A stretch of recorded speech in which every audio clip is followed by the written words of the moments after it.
If you ever dreamed of visiting the Vatican City and be amazed at the Sistine Chapel and pray at the St. Peters Basilica, then this short video is made for you.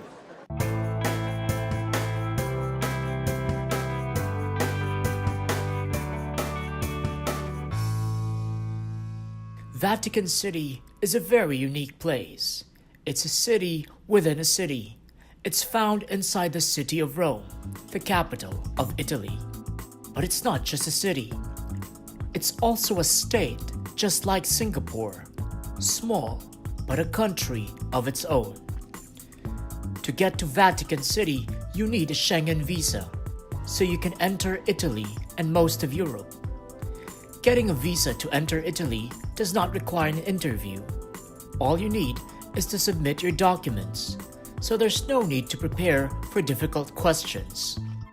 In my experience, buying a ticket from Singapore to Rome, then another ticket from Manila to Singapore is always more affordable, because there are more travelers in Singapore, hence airline tickets are more competitive.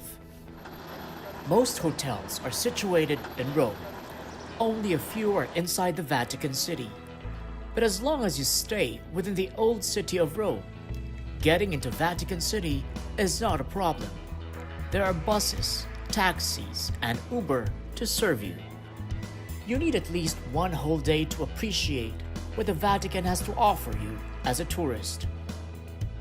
The Vatican Museum is one of the most visited in the world.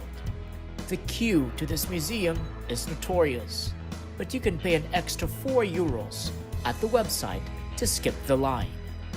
One of the best experiences you can have is to book a breakfast at the museum, where you can have an early access to the property before everyone else and enjoy a nice meal at the courtyard.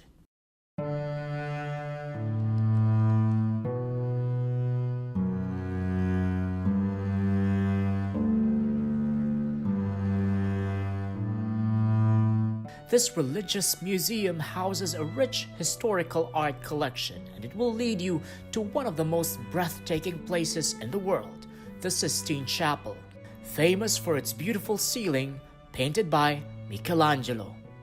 At the end of the tour is a visit to St. Peters Basilica, the most renowned work of Renaissance architecture.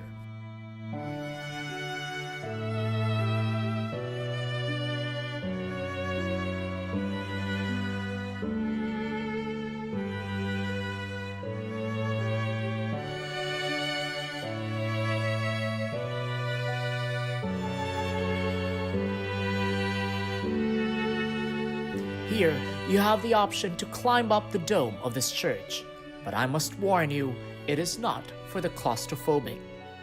As soon as you come out of St. Peter's Basilica, enjoy some time to be embraced by the glory of St. Peter's Square. Here, every Sunday mornings, crowds gather to see the Pope pray the Angelus. On Wednesdays, the Pope meets the crowd in the square. The Vatican can be a sensory overload. Every detail is a monument to a religious superpower. And whether you're a Catholic or not, its place in art and history makes the city worth the visit at least once in a lifetime.